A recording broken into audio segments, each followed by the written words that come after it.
All right, folks, time to get in the back room. I've already got it opened up. So we're just going to have a quick check in here to see what the water's like. Ooh. Wow, definitely had an increase of moisture in here. Not good. I got a 1/4 inch of water. 1/4 inch to 1/2 inch of water. How that's scary, folks.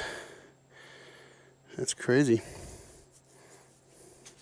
Don't know where it's coming from. I can only guess that maybe it's coming from the seam here, from the melt, but I've never noticed it before. It does look like it was all the way to here and it's just drained back a bit, so perhaps it'll dry out. It's definitely not anything over there. So, I mean, we gotta hope it doesn't get up above 6 inches, so otherwise we'd be in trouble. So I gotta shut my Ames inverter off. The inverter's off. We're getting 71. Look at that, we're getting 70 point something volts, 26.6 out. We're putting out almost 5 amps. And then this charge controller is showing green, so it's probably not charging, but everything seems to be working. So I think, folks, I'm gonna turn this down a little bit more. This is a concern, but all I gotta do is hope that that it drains outward somehow.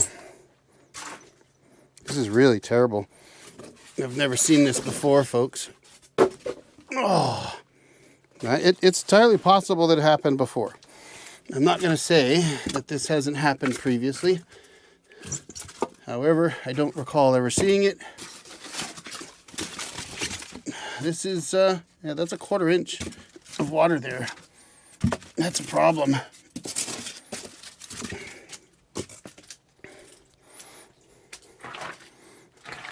It's got to be coming through the bottom. And it looks to me, there's a stain that's about 1.5 inches.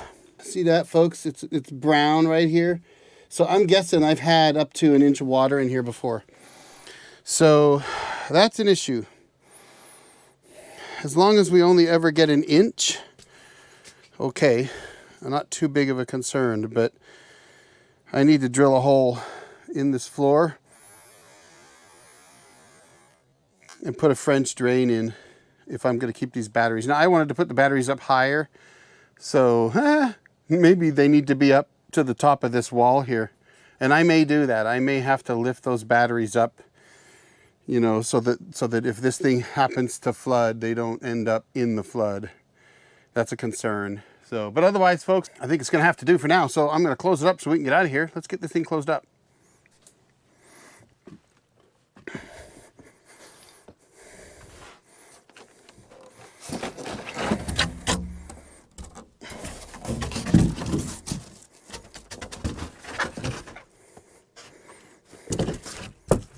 I just want to check my propane real quick. Yeah, still above 50%. I turned the heat down a little bit in there. It doesn't need to be, I mean, at 50 at the floor would be fine. All right, let's see what we got here. Yeah, that goes, oh, just leave it in there now, I guess. Trying to maybe put it on top of the barbecue. Usually I put it inside, but the door's locked. I done locked the door, buddy. Oh yeah, so we'll throw some ratchet straps. Tie around this to... Definitely did some sliding coming down there for sure.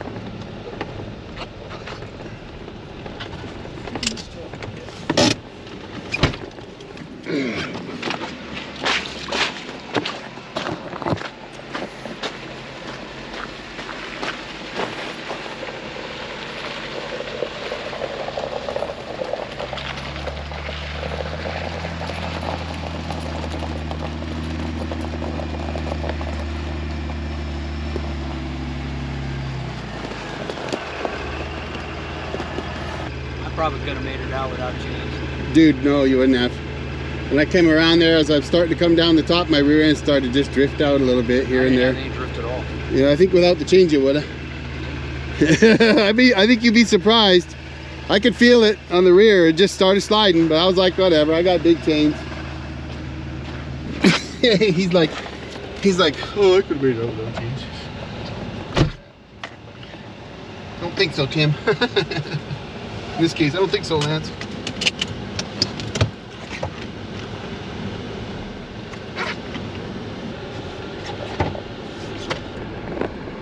I wouldn't do it. I've already done that. I've already learned that lesson.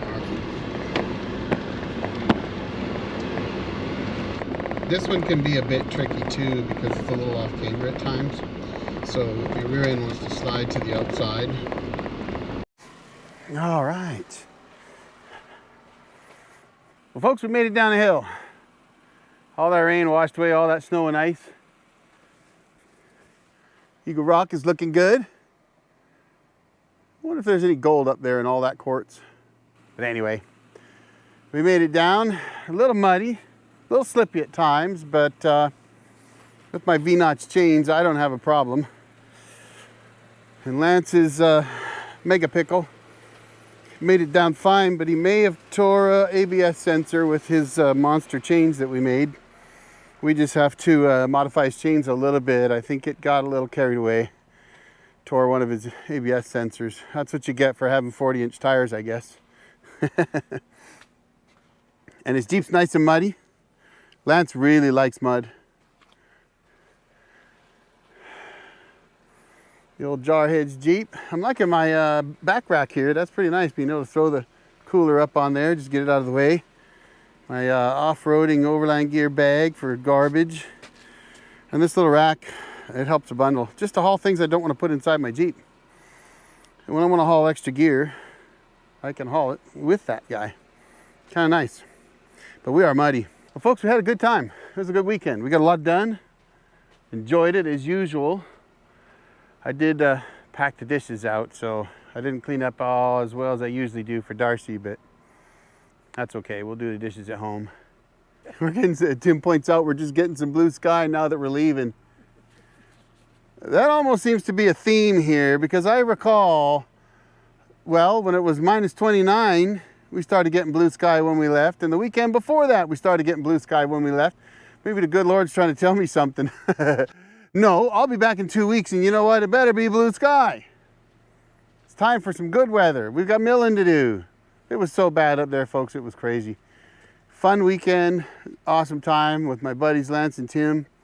But time to get home, get some work done. I got a console to build for the cabin so I can hook up all of my sensors and, you know, generator starter and all that kind of stuff, my battery monitor and all that. I need to be able to hook that up inside the cabin now.